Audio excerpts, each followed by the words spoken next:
दोस्तों, आप सबको नमस्कार कहते हुए मैं आप सबका आज के इस सत्यवचन कार्यक्रम में स्वागत करता हूं। मेरा विश्वास है कि इस कार्यक्रम के माध्यम से आप आत्मिक जीवन में निरंतर मार्गदर्शन प्राप्त करते जा रहे हैं। हम इस कार्यक्रम में सत्य परमेश्वर की शिक्षाओं को देख और सीख रहे हैं। इस संसार को बनाने वाला एक ही सर्वशक्तिमान परमेश्वर है, जिसे उसके कार्यों और पवित्रता से हम जान और समझ सकते हैं। जब परमेश्वर ने आरंभ में मनुष्य को बनाया तो वह उससे प्रत्यक्ष रूप से बातें किया करता था, लेकिन जब मनुष्य पाप में गिर गया तो परमेश्वर से अलग हो गया और जो कुछ उससे भयभीत कर रहा था या उसके नियंत्रण से बाहर था या जो कुछ उसे भयंकर दिखता था, उसे अपना ईश्वर मनुष्य ने बना लिया। और कुछ लोग इसका लाभ उठाकर इससे संबंधित दंत कथाओं का निर्माण करते गए तथा ऐसे लेख भी बनाए जो परमेश्वर के वचन और अस्तित्व के विपरीत थे और संसार का ध्यान सच्चे और जीवित परमेश्वर की ओर से भटका दिया गया। सच्चे परमेश्वर को कैसे पहचाने, ये संसार के लिए सदा एक प्रश्न बना रहता है। इस कारण मनुष्य का संबंध सर्वशक्तिमान परमेश्वर को जानने से दूर हो गया, जो मनुष्य को सही मार्गदर्शन प्रदान कर सकता था। संसार झूठे शिक्षकों के कारण गुमराह हो गया है। सर्वशक्तिमान परमेश्वर अनैतिकता और अपवित्रता से घृणा करता है, जो बातें उसने हमारे हृदयों में भी डाली हैं। इसलिए परमेश्वर इस्राएलियों के ऐसे शिक्षकों, स्वप्न का झूठा अर्थ बताने वालों और झूठे भविष्यवक्ताओं से दूर रहने के लिए उन्हें हिदायत देता और कहता है, ताकि सच्चे परमेश्वर को ना भूल जाए और परमेश्वर का क्रोध उन पर ना भड़के। परमेश्वर हमें भी इन सब को पहचानने और उनसे परे रहने के लिए प्रेरित करता है, ताकि हम सच्चे परमेश्वर को आदर दे सकें। दोस्तों, आज के अध्ययन में हम इस संबंध में इस्राएलियों को दिए गए निर्देशों के बारे में अध्ययन करेंगे और साथ ही बलिदान के पशुओं को वे कैसे ग्रहण करेंगे उसके विषय में देखेंगे।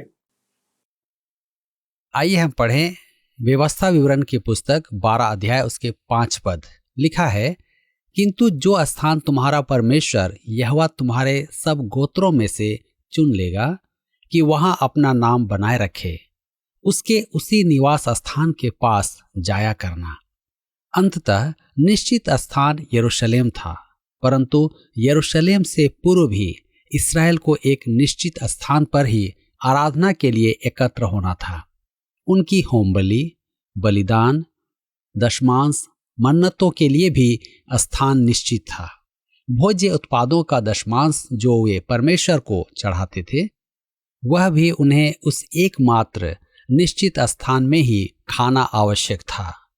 आगे लिखा है व्यवस्था विवरण की पुस्तक 12 अध्याय उसके 15 और 16 पद में, परंतु तू अपने सब फाटकों के भीतर अपने जी की इच्छा और अपने परमेश्वर यहोवा की दी हुई आशीष के अनुसार पशु मार के खा सकेगा।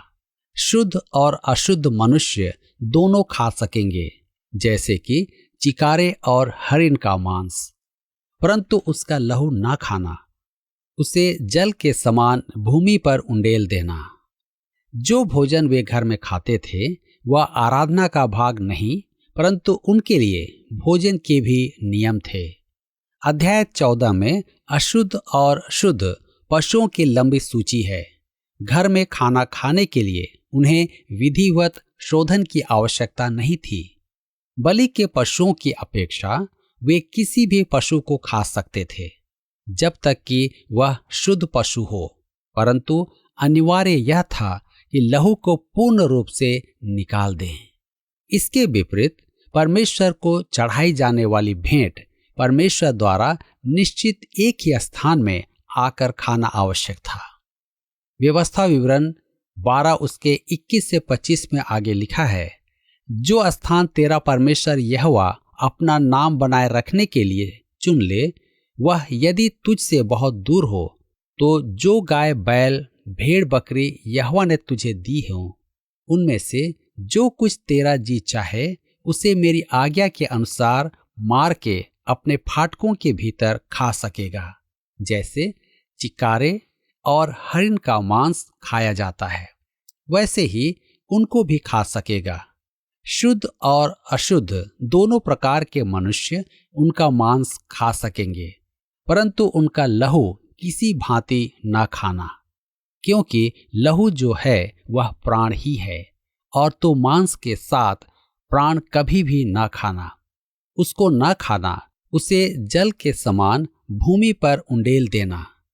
तू उसे ना खाना, इसलिए कि वह काम करने से जो यहोवा की दृष्टि में ठीक हैं, तेरा और तेरे बाद तेरे वंश का भी भला हो। लय व्यवस्था की पुस्तक अध्याय 17 में जब इस्राएल जंगल में था, तब उनके लिए यह निर्देश था कि वे जब भी बछड़ा, मेमना या बकरा वध करें तो उन्हें वह पशु मिलाप वाले तंबू के द्वार पर लाना होता था। याजक उसका लहू वेदी पर छिड़कता था और उसकी चर्बी परमेश्वर को सुगंध स्वरूप चढ़ाता था। यह व्यवस्था इसलिए की गई थी कि वे शैतान को भेंट न चढ़ाए। प्रतिज्ञा के देश में बस जाने के बाद अनेक इस्राएली यरूशलेम से बहुत दूर वास कर रहे होंगे, और हर समय जब वे भोजन के लिए किसी पशु का वध करेंगे तो यरूशलेम आना असंभव नहीं होगा। अतः परमेश्वर ने उन्हें निर्देश दिया कि घर पर पशु का वध करें, पर लहू को बहा दें। लहू जीवन का प्रतीक है। इस कारण धर्मशास्त्र में मसीह यीशु के लहू पर इतना अधिक बल दिया गया है। व्यवस्था विवरण 12 अध्याय के 29 से 31 पद में आगे लिखा हुआ है, जब तेरा परमेश्वर यहोवा उन जातियों को जिनका अधिकारी होने को तू जा रहा है तेरे आगे से नष्ट करे, और तू उनका अधिकारी होकर उनके देश में बस जाए, तब सावधान रहना, कहीं ऐसा ना हो कि उनका सत्यानाश होने के बाद तू भी उनके समान फंस जाए। अर्थात यह कहकर उनके देवताओं के संबंध में यह पूछपाछ न करना कि उन जातियों के लोग अपने देवताओं की उपासना किस रीति करते थे, मैं भी वैसे ही करूंगा। तू अपने परमेश्वर यहोवा से ऐसा व्यवहार न करना, क्योंकि जितने प्रकार के कामों से यहोवा घृणा करता है और बैर भाव रखता है, उन सबों को उन्होंने अपने देवताओं के लिए किया है। यहाँ तक कि अपने बेटे बेटियों को भी वे अपने देवताओं के लिए अग्नि में डालकर जला देते हैं। उन्हें बार बार निर्देश दिया गया है कि वे उस देश के सब निवासियों को समाप्त कर डालें, जिससे कि वे उनके द्वारा परीक्षा में न पड़ें। वे बाल के उपासक थे, और जैसा अन्य जातियों में प्रायः होता है, वे अपने बच्चों को मूर्तियों की भेंट चढ़ाते थे। वे मूर्तियों को आग जलाकर लाल करते थे और फिर अपने शिशु उसकी बाहों में रख देते थे। इससे अधिक पाशविक व्यवहार की कल्पना मैं तो कभी नहीं कर सकता। परमेश्वर ने कहा कि ऐसा व्यवहार उसके समक्ष घृणित है। मेरी मनोकामना है कि मैं उन सब बातों से घृणा करूं जिनसे परमेश्वर घृणा करता है, और उन सब बातों से लगाव रखूं जो परमेश्वर को भाता है। व्यवस्था विवरण 12 अध्याय के 32 पद में लिखा है, जितनी बातों की मैं तुमसे आज्ञा देता हूं उनको चौकस होकर माना करना, और न तो कुछ उनमें बढ़ाना और न उनमें से कुछ घटाना। उन्हें परमेश्वर द्वारा दी गई इन आज्ञाओं पर ध्यान देना है। यदि वे परमेश्वर की आज्ञाओं की अवज्ञा करेंगे तो परमेश्वर उनके साथ अन्य जातियों का सा ही व्यवहार करेगा। परमेश्वर पक्षपात नहीं करता है। मैं कभी समझ नहीं पाया हूं कि कुछ लोग सोचते हैं कि वे उन बातों में बच जाएंगे जिनमें अन्य जन नहीं बच पाते हैं। ध्यान रखें, पाप तो पाप ही है। यदि इस्राएल परमेश्वर की आज्ञाएं नहीं मानेगा तो बचेगा नहीं। अतः उनको प्रोत्साहित किया जा रहा है कि वे परमेश्वर की आज्ञाओं का पालन निश्चय ही करें। मित्रों, यहाँ अध्याय 12 समाप्त होता है और अब हम अपने अध्ययन में आगे बढ़ते हुए अध्याय 13 से अध्ययन को जारी रखेंगे। झूठे भविष्यद्वक्ताओं के विरुद्ध चेतावनी और उनको परखने की विधि। यह अध्याय अत्यधिक महत्वपूर्ण है, क्योंकि इसमें झूठे भविष्यद्वक्ताओं की, झूठे देवी देवताओं के विषय में निर्देश दिए गए हैं। अध्याय 13 में हम झूठे भविष्यद्वक्ताओं को पहचानने की परीक्षण को देखेंगे। इसराइल को झूठे भविष्यद्वक्ता पहचानने में कठिनाई नहीं थी, क्योंकि उनके पास धर्मशास्त्र में परमेश्वर प्रदत्त प्रशिक्षण विद्यमान थे, जिनके द्वारा झूठे भविष्यद्वक्ता आसानी से पकड़े जा सकते थे। इस अध्याय में परमेश्वर के जनों को पथभ्रष्ट करने के लिए झूठे धर्म का परिचय प्रवेश करवाने वालों के साथ क्या किया वह दिया गया है। व्यवस्था विवरण 13 अध्याय उसके 1 से 4 पद में लिखा है, यदि तेरे बीच कोई भविष्यद्वक्ता या स्वप्न देखने वाला प्रकट होकर तुझे कोई चिन्ह व चमत्कार दिखाए, और जिस चिन्ह या चमत्कार को प्रमाण ठहराकर वह तुझसे कहे, आओ हम पराये देवताओं के अनुयायी होकर जिनसे तुम अब तक अनजान रहे उनकी पूजा करें, तब तुम उस भविष्यद्वक्ता या स्वप्न देखने वाले के वचन पर कभी कान न धरना, क्योंकि तुम्हारा परमेश्वर यहोवा तुम्हारी परीक्षा लेगा, जिससे यह जान ले कि ये मुझसे अपने सारे मन और सारे प्राण के साथ प्रेम रखते हैं या नहीं। तुम अपने परमेश्वर यहोवा के पीछे चलना और उसका भय मानना और उसकी आज्ञाओं पर चलना और उसका वचन मानना और उसकी सेवा करना और उसी से लिपटे रहना। यह आज के युग में प्रासंगिक है। मुझसे प्रायः पूछा जाता है कि मैं झूठे भविष्यद्वक्ताओं की परिभाषा कैसे दूंगा, या वे मुझसे पूछते हैं कि सभाओं में चंगाई कैसी होती है। मैं इसकी व्याख्या नहीं देता हूं। मेरे विचार में अनेक स्थितियों में तो यह प्राकृतिक क्रिया है, परंतु यदि अलौकिक भी हो तो परमेश्वर चेतावनी देता है कि झूठे भविष्यद्वक्ता भी यह काम कर सकते हैं। हमारे लिए इसे ध्यान में रखना अच्छा होगा। परमेश्वर कहता है कि जब कोई झूठा भविष्यद्वक्ता आकर ऐसा चिन्ह दिखाए जो पूरा हो, तो हमें उस पर तब ही विश्वास करना है जब वह मसीही विश्वास के सत्य का अंगीकार करे, उसका इनकार ना करे। यह एक महान सिद्धांत है जो यहाँ दिया गया है। यह अत्यधिक महत्वपूर्ण है। आइए हम व्यवस्था विवरण 13 अध्याय उसके 5 पद को पढ़ें। लिखा है, और ऐसा भविष्यद्वक्ता या स्वप्न देखने वाला जो तुमको तुम्हारे परमेश्वर यहोवा से फेर के, जिसने तुमको मिस्र देश से निकाला और दासत्व के घर से छुड़ाया है, तेरे उस परमेश्वर यहोवा के मार्ग से बहकाने की बात कहने वाला ठहरेगा, इस कारण वह मार डाला जाए। इस रीति से तू अपने बीच में से ऐसी बुराई को दूर कर देना। ध्यान दीजिए, झूठा भविष्यद्वक्ता जो इसराइल को किसी और उपासना या धर्म की प्रेरणा दे, उसे पत्थरवाह कर दिया जाए। क्या यह अति निर्दयता है? क्या पाशविक है? झूठा भविष्यद्वक्ता कैंसर के समान होता है और कैंसर के समान ही उसका उन्मूलन कर देना चाहिए। यह मेरा व्यक्तिगत अनुभव है। परमेश्वर एक महान वैद्य है और वह जानता है कि उसकी प्रजा का लाभ इसी में है कि उनके मध्य से कैंसर काट कर हटा दिया जाए। मनुष्य को झूठी उपासना और झूठे धर्म में प्रेरित करने वालों के बारे में यह परमेश्वर के विचार हैं। मित्रों, आज हम लोगों ने कलीसिया में गलत शिक्षा और अविश्वासियों को आने का मौका दे दिया है। यही कारण है कि कई स्थानों में आराधना की आजादी नहीं है। परंतु हम देखते हैं कि परमेश्वर ने ये नियम इस्राएल की सुरक्षा के लिए बनाए थे। यदि कोई उन्हें परमेश्वर की आराधना से अलग ले जा रहा हो, तो ऐसे व्यक्ति को पत्थरवाह कर दिया जाए। कुछ दयालु मनुष्य कहेंगे कि यह निर्दयता की अति है, परंतु परमेश्वर जानता था कि इन झूठे भविष्यद्वक्ताओं द्वारा इस्राएल को मूर्ति पूजा या ईश्वर त्याग करवाना कैसा भयानक कार्य है।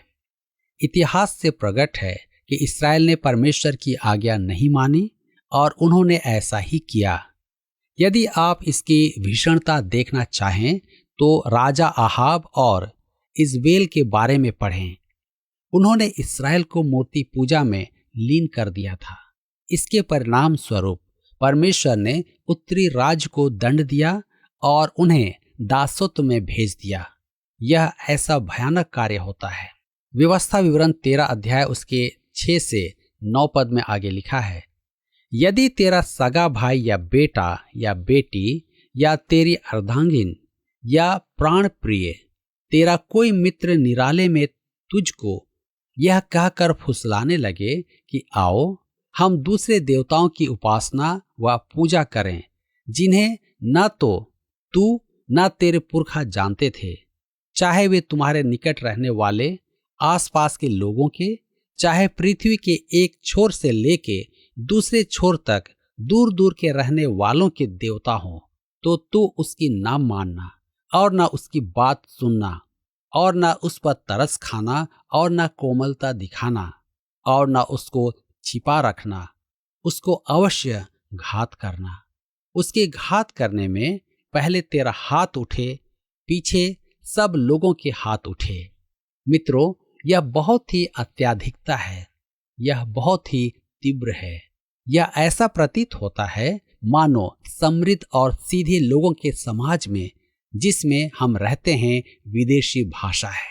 मेरे प्रियो, यह मामला उस आदमी के लिए अति गंभीर है जिसे अपने ही भाई पर पहला पत्थर उठाकर मारने या पथराव करने की आज्ञा दी जाए कि वह अपने भाई को मार डाले। यह अवश्य ही बहुत गंभीर बात है, लेकिन ऐसा करने से अंत में बहुत से लोगों के जीवन बच जाएंगे। मित्रों, यहूदियों का जब उत्तरी राज्य मूर्ति पूजा करने लगा तो क्या हुआ, इसका लिखित रूप में विवरण है कि हजारों लोग मारे गए और जितने लोग किसी तरह बच गए थे उन्हें सीरिया के दूर के लोगों के पास बंधुआई में जाना पड़ा। क्या यह उचित नहीं होता कि वे झूठे भविष्यद्वक्ताओं को पथराव करके मार डालते, जिनके द्वारा उन्होंने मूर्ति पूजा जैसा पाप किया, बजाय इसके कि उनके पापों के कारण बहुत से लोगों को अपनी जान गंवानी पड़े, क्योंकि परमेश्वर ने उन्हें मूर्ति पूजा के लिए मना किया था और झूठे भविष्यद्वक्ता उसी कार्य को उनसे करवा रहे थे जिसे नहीं करना था। मित्रों, हम देखते हैं कि वर्तमान में हमारे देश की स्थिति भी कुछ ऐसी ही है।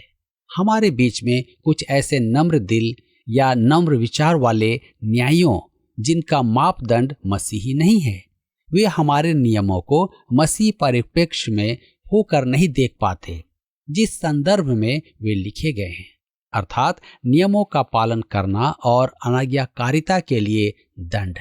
आजकल रुपयों के कारण हमारे न्यायी अपराधियों को छोड़ देते हैं ताकि वे जाकर फिर से भ्रष्ट कार्य करें।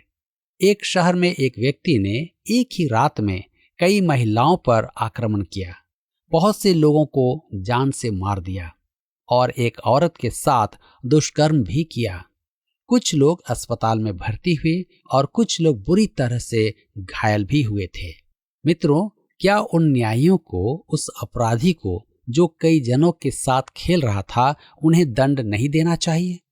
ध्यान दें कि परमेश्वर की विधि सर्वोत्तम है ताकि बहुत से अबोध और निर्दोष लोगों की जान बचाई जा सके।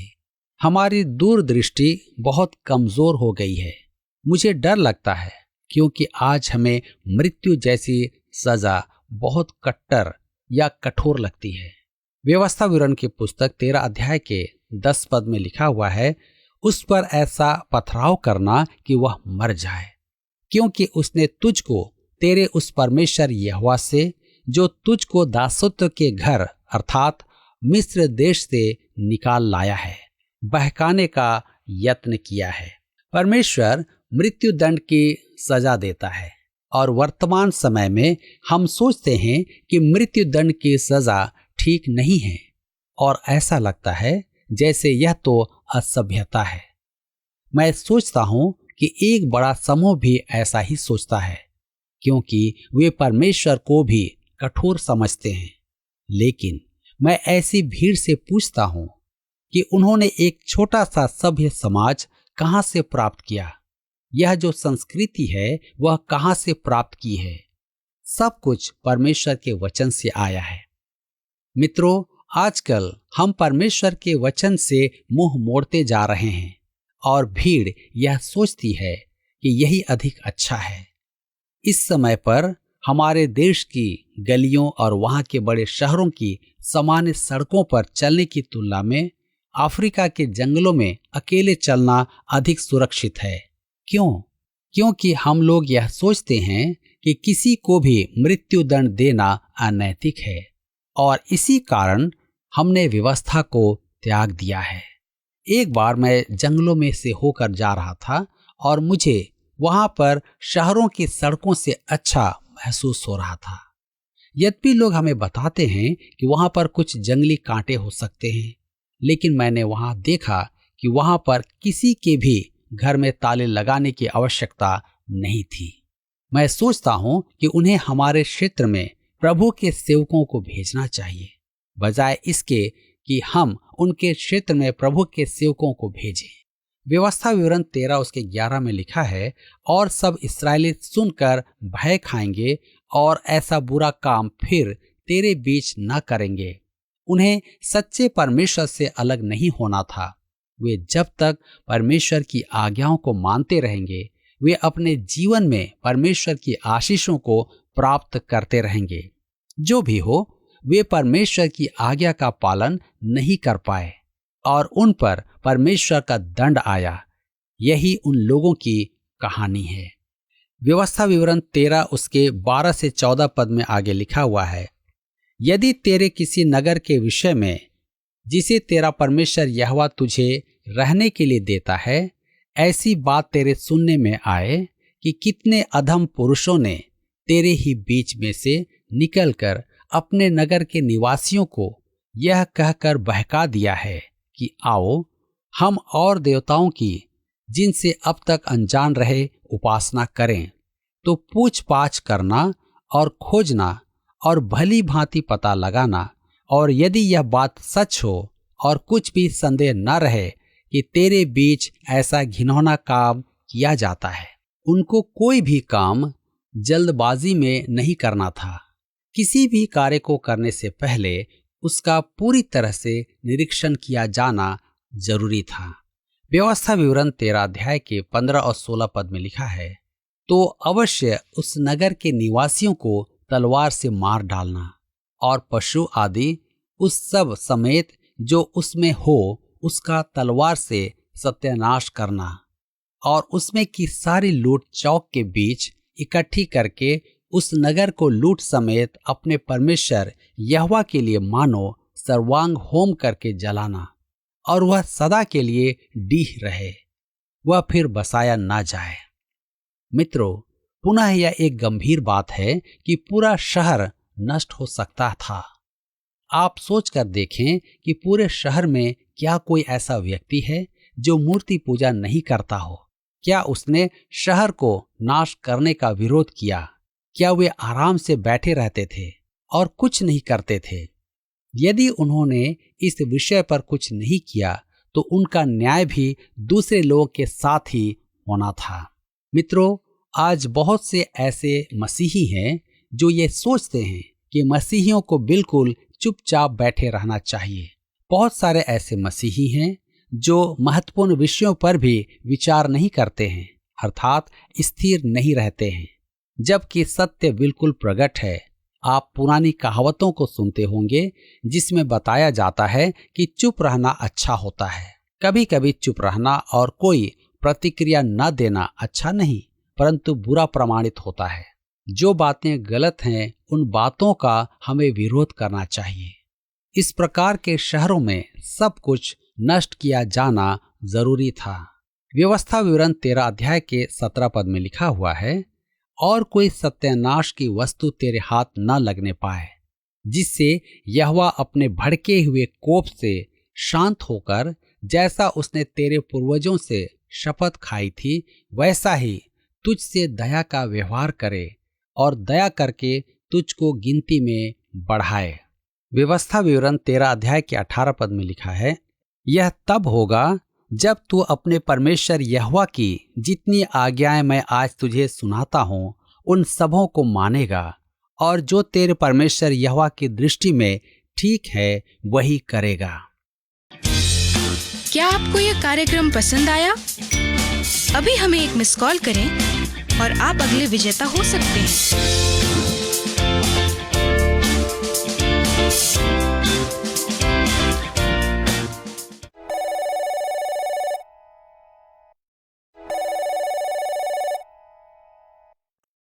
प्रिय मित्रों, सर्वशक्तिमान परमेश्वर पवित्र परमेश्वर है।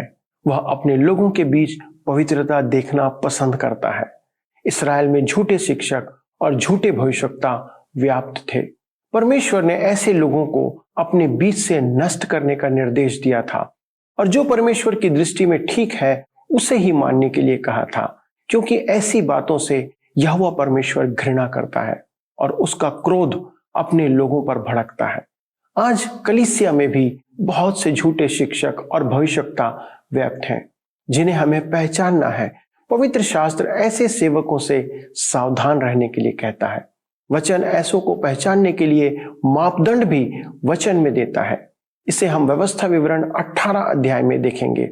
वचन बहुत स्पष्ट है कि आज कलीसिया को सुसमाचार की सेवा दी गई है, इसलिए सुसमाचार से हटकर जो कार्य हमारे बीच में दिखते हैं वे परमेश्वर की ओर से कतई नहीं है। स्वप्न का अर्थ बताने वाले, शुभ अशुभ मुहूर्त बताने वाले, घरों में कुछ शुभ प्रभाव डालने वाली वस्तुओं को लगाना, राशिफल पर भरोसा करना, बाबाओं और ऐसे लोगों की बातों को परमेश्वर के वचन के ऊपर स्थान देना भावी कहने वाले परमेश्वर की ओर से नहीं है। ये सहज प्रसिद्धि और पैसे के लिए बाइबल और प्रार्थना के द्वारा विश्वासियों को बहका देते हैं। बाइबल ऐसों से सतर्क रहने के लिए भरपूर निर्देश देती है। इसलिए जागते रहें और प्रार्थना करते रहें ताकि परीक्षा में आप ना पड़ें। दोस्तों, यदि आप ऐसी परिस्थितियों में हैं तो आज अपने आप को परमेश्वर के वचन के सामने समर्पित करें। आइए हम प्रार्थना करें। पिता, हम धन्यवाद देते हैं कि आपने उस समय इस बात को लिख दिया जो आज भी हमारे समाज में, संसार में, कलीसिया में कार्य कर रही है कि कैसे झूठे भविष्यवक्ता और नबी हमारे लोगों को बहका देते हैं। आज हमारे कितने ऐसे दर्शक हैं जो इस प्रकार की विचारधारा में व्याप्त हैं। प्रभु, कितने हैं जो कि बाकी बातों पर ईश्वर के रूप में विश्वास करते हैं और सत्य वचन को छोड़ देते हैं। प्रभु, उनका भरोसा किसी वस्तु पर, किसी विचारधारा पर और किसी मनुष्य पर नहीं, परंतु सच्चे और जीवित आप जैसे परमेश्वर पर बना रहे। ऐसी प्रार्थना करते हैं प्रभु। हमारे सभी दर्शकों के लिए विनती है प्रभु, उनके भ्रम को तोड़ें, उनके मनों में बातें करें प्रभु, ताकि उनका विश्वास किसी वस्तु से हट करके आप पर आने पाए। और प्रभु, जो ऐसे संघर्ष में हैं उन दर्शकों के लिए विशेष विनती करते प्रभु, उनकी सहायता करें कि वे आपके ऊपर विश्वास में दृढ़ होने पाए और उन झूठी और अविश्वास की बातों से दूर हो जाए। धन्यवाद देते प्रभु कि आप हमारे दर्शकों की ऐसा सहायता करेंगे कि वे आपके विश्वास में आगे बढ़ने पाए। धन्यवाद के साथ इस विनती को यीशु के नाम से मांगते हैं, आमीन। प्रिय मित्रों, यदि आज के अध्ययन के आधार पर आपके पास कोई प्रश्न है कि हम आपकी सहायता करें कि आप कैसे जानें कि बाइबल की और गहराई की बातें क्या हैं, तो हम आपके साथ वार्तालाप करके आपको इसमें अगुवाई देने का काम कर सकते हैं। उसके लिए आप हमारे फोन और SMS का उपयोग करें। अगले प्रसारण तक इन सब बातों से बचते हुए परमेश्वर के साथ बने रहें। प्रभु आपको आशीष दे। धन्यवाद।